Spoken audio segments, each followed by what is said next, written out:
things going on in New Mexico this weekend for the Independence Day holiday, and one of the events that we wanted to talk about, if aliens and all that other stuff is not your I want to say bag of tea, Johnny, but that's not right. But over at the Otero County Fairgrounds in Alamogordo on Saturday is the Big Bang Festival, and with us is Johnny Powell, President, CEO, International Space Hall of Fame Foundation. Johnny, good to see you. Good to have you with us, and thanks for doing this with us today. Good morning, Gene. I sure do appreciate you having us on. Yeah. So how long have you been there at the International Space Museum and associated with that program there in Alamogordo? Personally, I've been there right now just over 4 years. And what brought you to Alamogordo? What brought you to that particular position that you hold right now? Have you been to space? No. Actually, I kind of came in through the back door, as somebody mentioned one time. I was born in Alamogordo, left, but this was always grandma, grandpa, aunts, uncles, came back, holidays, spent many of 4th of July getting rained out in Washington Park as a kid, over here in Alamogordo. Anyway, that was my association with Alamogordo, and my wife and I came out here. I've been out here several times, and we happened to buy a place one year, and our careers were in Tennessee and Kentucky, and so we came back out here.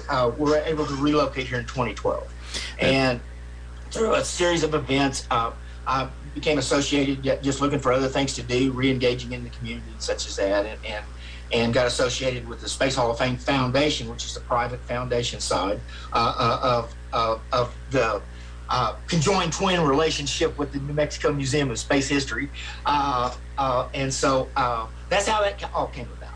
That's great, and for those folks that haven't been to the International Space Museum there in Alamogordo, what are some of the really unique and special items that are on display in that in the museum that people would really get a kick out of? The museum features several things. A lot of artifacts from the area. They have a really fun Gene Roddenberry Star Trek display. They actually have a transporter room. The kids love that. They get the transporter room, photo ops. And you can rest assured there's a speaker on the wall that That's great. So, there's a lot of fun there, a lot of interactives, land to space shuttle interactive, just lots of stuff to see coming over to the museum. And I do want to point, it is the New Mexico Museum of Space History, and their legacy here is just such a nice feature to Alamogordo, and the foundation goes back and is really proud of its association that it's had with the museum over the years. And so the purpose of the foundation, is it to help continue to fund and upgrade the projects and the displays? The foundation, to get real quick history, the foundation came about in 1973, and in our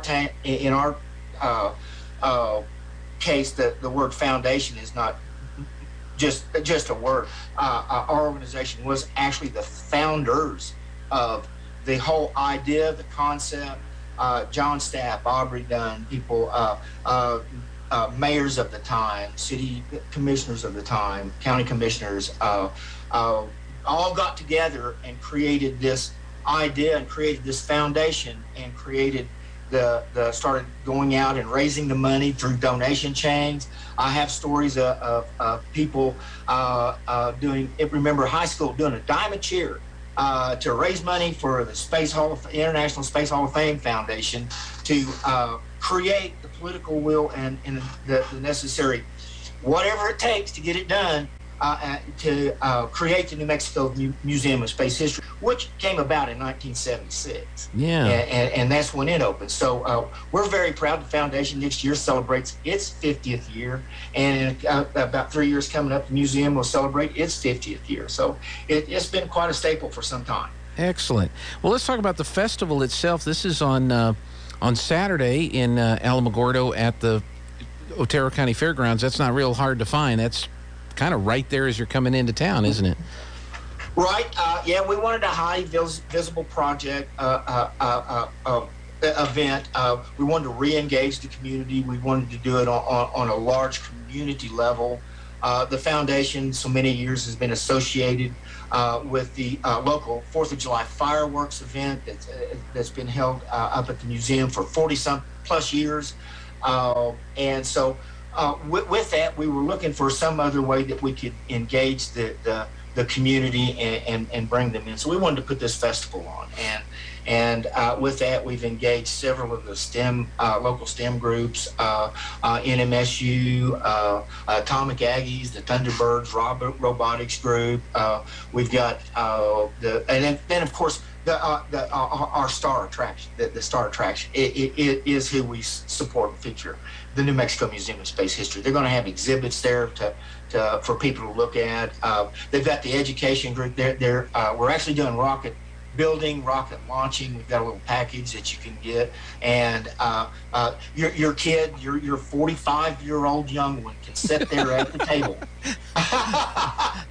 Well, I think most boys, some girls, but most boys, when they were young, especially a few years ago, probably experimented and played with the rockets and launching the rockets. And that has to be a lot of fun. Like you said, it doesn't matter what your age is. Everybody gets a kick out of the rocket launching, don't they?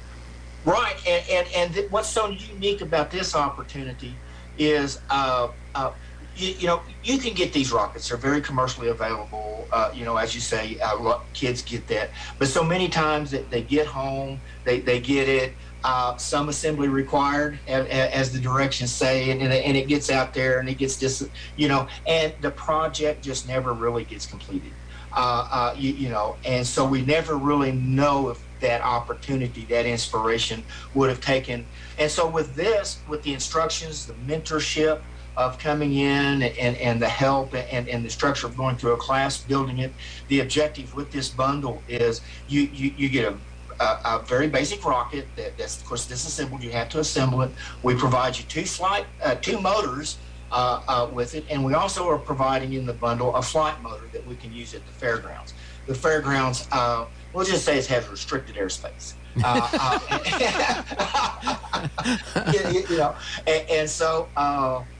Anyway, so we're going to use a special flight motor for them there. But what they get to do is they get to go through the education process of having it built, so it is going to get completed, assembled, and it's going to dry and such as that. And then we're going to take it out in the field. We've also got, if you're familiar with the fairgrounds, there's a large carnival area that is totally fenced in separately. It's very securable, very way to keep people in safe boundaries and such as that.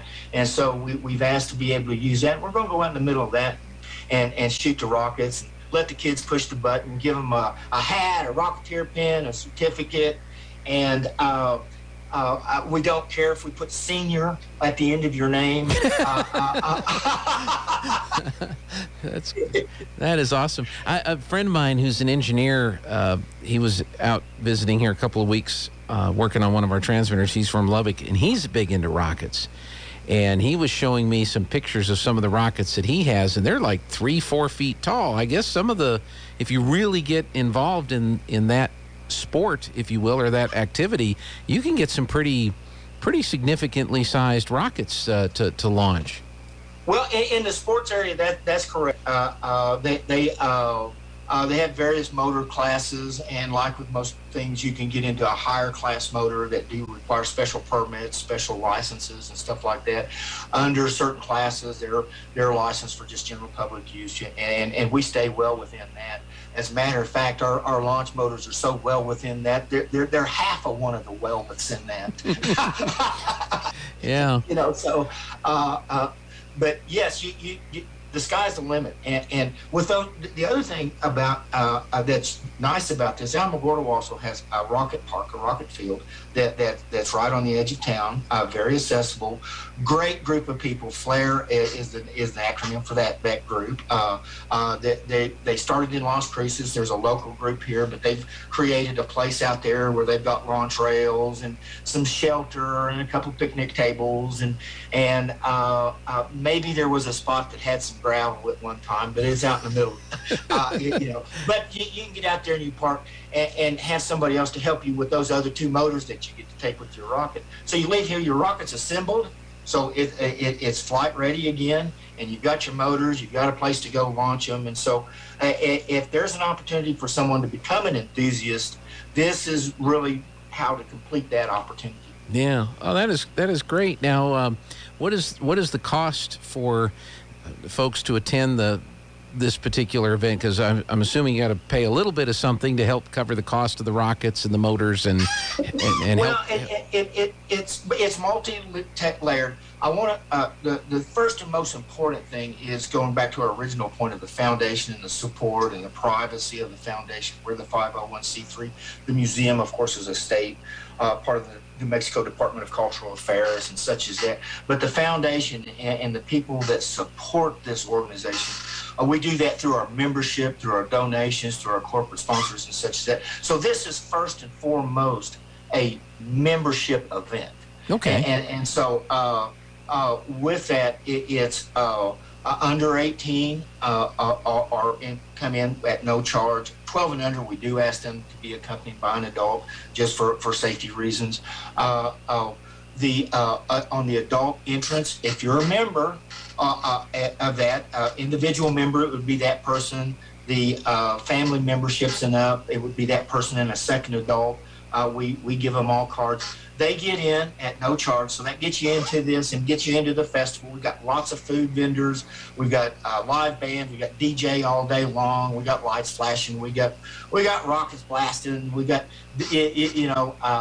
space capsules to take photo with. We got an astronaut wandering around aimlessly throughout the park. So think of any county fair that you've ever been to, and we really want to put that flavor. We want to put the flavor of their last night, their Saturday night event in this, and that's the reason. It's 11 to 11, and so with that, non-member adults, we are asking $15 for entrance. Mm-hmm. So if you're, then this is just for the adults, and this is to help offset the cost of the bands, because this is an event, even though we are nonprofit and even though we are a 501c3, going out and promoting this type of event, you kind of step out of, well, you do this for nothing. Because you're asking for a big involvement, and so we've had to lease our space just like any other tenant. Our advertising and our associations, we've had to reach out just like any other business that wants to grow their business and such as that. So this helps defray our cost for that. But again, we're willing to absorb those costs to support our membership. And so, with that said, if at any time during the event, you got your guest wristband that you paid $15 for, hook up with one of the Space Hall of Fame employees, and we'll take your wristband and put you on a path to giving you that credit back towards a membership. Because we wanted your membership at the gate. Sure. And you would have got in. So anytime in that, we'll take that money that you paid for that wristband and apply it towards whatever level of membership that you like. And again, our individual memberships start at $35, very reasonable. Unlimited access to the museum, unlimited access to the star shows, discounts on the giant screen films, discounts in the gift shop, discounts in a lot of events. We do a Trinity visit. We take 6 buses to Trinity site twice a year. Yeah. It's pretty awesome.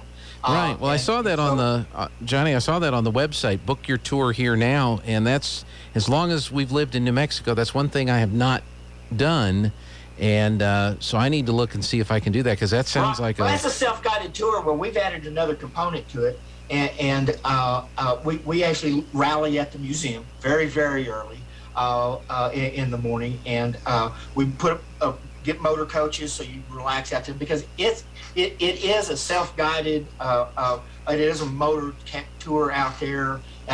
Entry is a limited car access such as that, and so it is a long drive out there. It's about an hour and a half to 2 hour drive out there, and so you're in the luxury of a motor coach. It's got a restroom. That's pretty cool. Mm-hmm. And so anyway, but that's just we can go on. We can do another show on that one. That's right. That's right. Which we will. Yeah, that's just one of the many things, and And then, of course, with the family membership, you get that second adult and 4 18 and unders that you can add to your family membership. And that's $75. And then we have premium memberships at $125, $250, and $500, different endowment type levels. And one of the things that really makes the card so valuable all over is the basic card has ASTC, which is Scientific and Technology Centers. There's 350 reciprocating institutions across the country, some even outside of the country, that reciprocate our membership. We've got stories after stories where people have came in and used our membership card to get into the Chicago Science Museum, things like that. So you have the basic membership gives you those reciprocal benefits. And then our premium members also get a Smithsonian component. We get them a Smithsonian affiliation, which gives them another 150 Smithsonian institutions that they have an affiliation with, and they send them a card, and they also get their Smithsonian magazine, and we get a subscription of that within their membership. Wow. And so there's a lot of benefits to being a member, and a little tongue-in-cheek, I'm going to say, and more. And or is that? And the Big Bang is an and more, by the way. Yeah. This is an and more event because this is just an unadvertised. We hope to make it maybe possibly turn into an annualized event. We think so. Yeah. And segue with our 4th of July program that we always do on the 4th. And so, anyway, here's an and more for you: the Big Bang Festival. That's right, which is Saturday in Alamogordo. I forgot because, like I said, I'm just trying to remember back when I was a kid. One summer playing around with the rockets. I forgot they were called motors. They weren't called engines or rockets, but the whatever it is that explodes. Well, actually, motors, I think it was a conspiracy because gunpowder sounds a little harsh. Yeah, we can't get that approved, but we can get motors approved. So yeah, but motors.